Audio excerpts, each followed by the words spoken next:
It is a mere 6 years before the onset of World War II, but for the people of Shoreham, on a dry and fine day in March of 1933, there is a sense of excitement in the air. Not only is their recently reopened lifeboat station receiving the first of a new generation of lifeboats at the harbour, but none other than His Royal Highness Prince George will be in attendance to formally name their lifeboat in a grand ceremony attended by the great and the good of the day. The boat itself was built by the well-respected Groves and Gutteridge in the Isle of Wight with the shipyard boat number of 181. Coming in at an overall length of 40 feet 11 3/4 inches and powered by two 40 horsepower petrol engines, she is the first of her class and represents the latest in seagoing technology. Constructed of double diagonal mahogany planking on an oak frame, her 5 watertight compartments are complemented with 145 air cases that will allow her to stay afloat even if all 5 compartments are flooded. Her twin screws make her incredibly manoeuvrable and give her a range of 139 miles at full speed. With a crew of 8, she can carry 50 people safely on board in the roughest weather, a quality that will become priceless when she is used in the evacuation of Dunkirk. With all of her lighting powered by electricity, she has been built at a cost of £6,132.16. A legacy of £4,000 was given towards her building costs from a Mrs. Rosa Lord, and a further gift of £1,200 from a Mr. Holdsworth Lunn. It is from these benefactors that the lifeboat gets her name, Rosa Wood and Phyllis Lunn. Over 3,000 people are in attendance at the inaugural ceremony, and once the chairman of the RNLI presented her to the local community, Prince George was invited to give a speech before officially naming the boat. I have a copy of the actual speech he gave, so here goes. I am very glad to be here today, and again to pay my tribute of admiration to the lifeboat service. I have seen it now on many parts of the immense coast of the British Isles, in the Orkneys, on the east coast, and once before on the coast of Sussex, when 2 years ago, I named the New Haven motor lifeboat.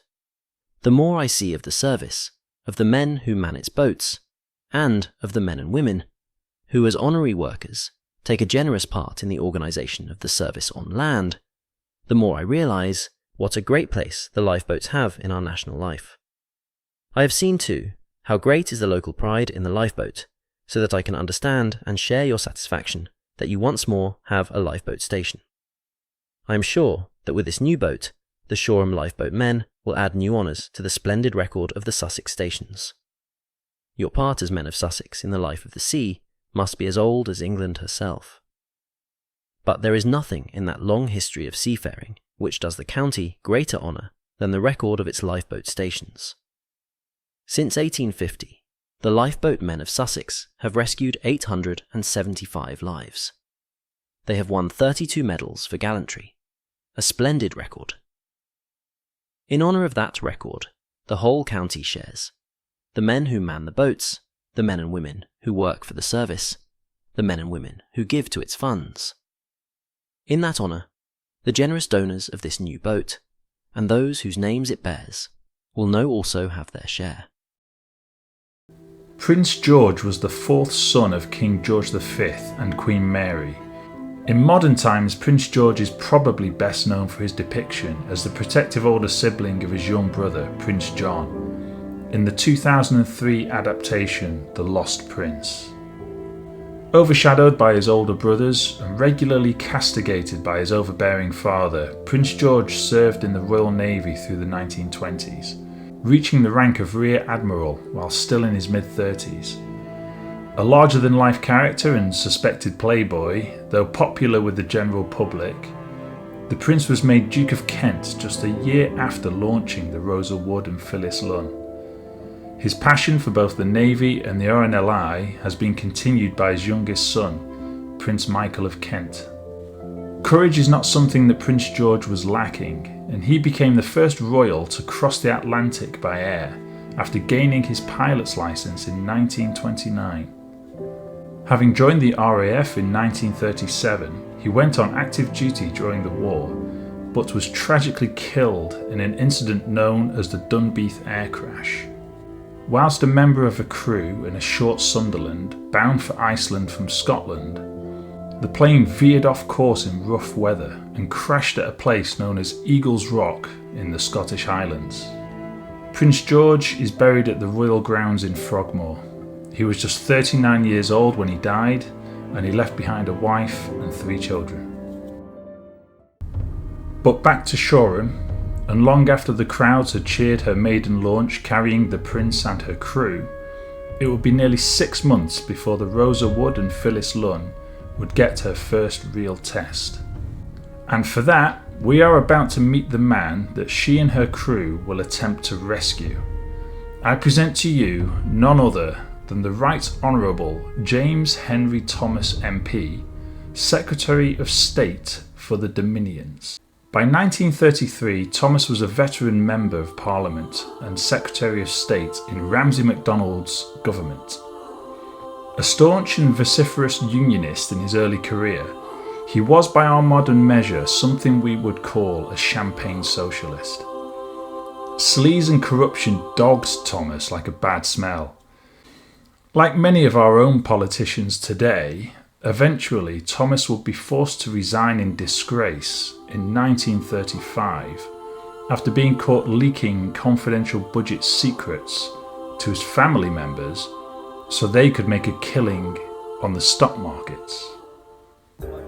But 2 years before all that, he was getting ready to leave work early one pleasant Tuesday on September 12th, 1933, to go sailing and fishing out on the English Channel. With him are some of his parliamentary staff and close friends. Stepping aboard his motorboat called Midge, Thomas was looking forward to some light-hearted fun on the water, and potentially some friendly fishing competition with his companions. Despite the forecast warning of foul weather later in the evening, the Right Honourable Thomas MP was unconcerned, believing their little fishing jaunt would have plenty of time to get back to Shoreham Harbour before the weather closed in. Packing the last of their food, drink and fishing gear, the party sets sail from Shoreham Harbour in the early afternoon and heads into the Channel about a mile from the English coast.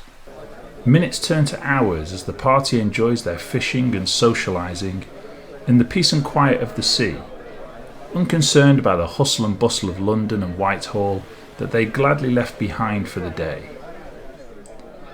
As time goes on, a stiff breeze from the northeast brings an autumn chill to the sailing party who are out on deck. Words are spoken as coats are buttoned up and hats are placed more firmly on heads. Turning his gaze north, Thomas sees a darkening wall of cloud on the horizon and decides it is time to head for home. Earlier he had switched off the boat's engine to conserve its fuel, but now sat in his pilot's seat he can't get it to fire back up. Waves begin to chop at the wooden hull and a nervous sweat rolls down Thomas's back as he lifts up the access boards to get to the engine in an effort to diagnose the problem. Calling out for help from his passengers, he grabs a weak torch and attempts to diagnose the situation for himself. Fuel taps are closed and opened, the battery starter is checked, and the fuel tank itself is examined.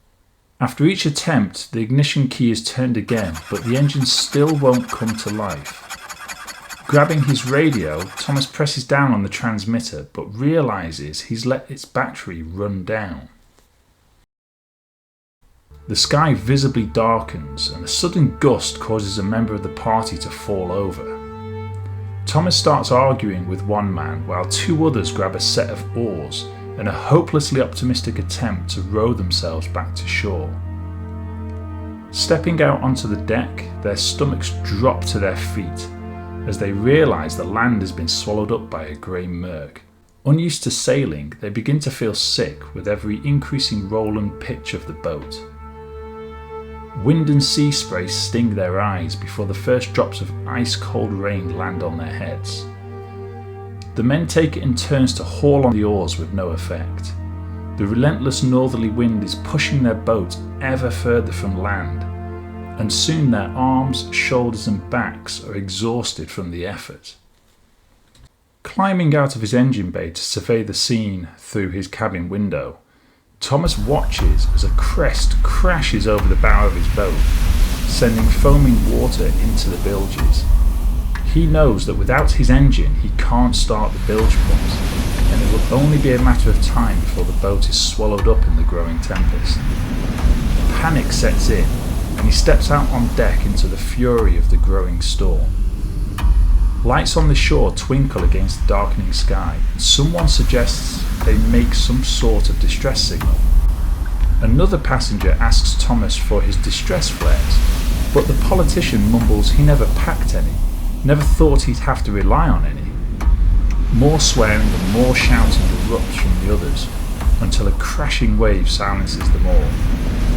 Within minutes, all aboard are soaked through, hands numbed from the cold.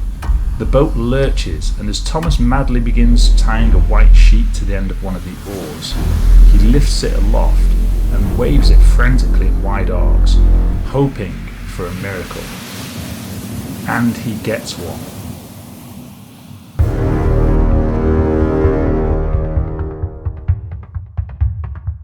At the Coast Guard station in Shoreham Harbour, an old Coast Guard gazes through his binoculars, uncaring for the wind, rain and spray as he sweeps his glasses against the storm's panorama.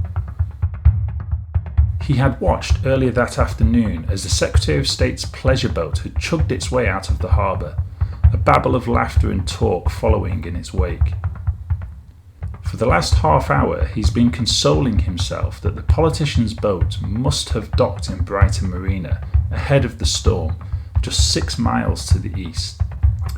A growing twist in his stomach turns to a knot when he catches a bob of white dancing wildly amongst the dirty greying green of the white-capped waves. It was man-made, a signal. Marching into his hut, the Coast Guard grabs his telephone and makes a call. Within a couple of minutes, the lifeguard station across the harbour bursts into action. With the worsening forecast, most of the volunteers had made their way there after finishing work with a dread of expectation that they may be needed. They weren't wrong. A conversation is had and the decision is quickly made. The Rosa and Phyllis Lunn will launch. Men hurriedly climb into sou'westers and check each other's life vests before clearing the boat for action. At 10 to 6 in the evening, the lifeboat is launched down its slipway, where its bow slices through the water. Following their training, the volunteer crew has already had her twin engines running, and she darts away from the shore and the safety of the harbour to begin the search. Immediately the waves buffet and pitch the lifeboat as it leaves the protection of the harbour arms, and its coxswain deftly puts her on a course to intercept with the last sighting of the midge's distress signal. Her electric lights illuminate the terrifying waves, while her crew recheck their lifelines. Back on the Midge, her occupants take it in turns to wave their rudimentary flag. As each person becomes exhausted, they silently hand it over with numbed fingers. Hope has been steadily fading, until Thomas lets out a yell from inside the wheelhouse. Distant lights are approaching, bobbing and tipping on each swell. Every few seconds it disappears, before reappearing again a moment later, a little brighter, a little closer each time. The sailing party cheer and yell until their throats burn, uncaring that the storm deafens their cries to anyone who might hear. Returning to his wheel, Thomas tries to align his vessel with the rapidly approaching lifeboat, but to no avail. Without power, his boat is nothing more than flotsam against the powerful forces drifting it out ever further from shore. Another wave crashes over his bow, only this time it is followed by the unmistakable silhouette of a lifeboat. Its crew grasp lines in their hands, readying to throw them across as soon as their coxswain has got them close enough. Distant orders are barked, and the lifeboat seems to turn on its own axis, and draws alongside with a reverberating thud, that shakes Thomas to his toes. Lines are now thrown and the coxswain's gravelled voice comes through a loudhailer, ordering those in the midge to assemble on deck for rescue.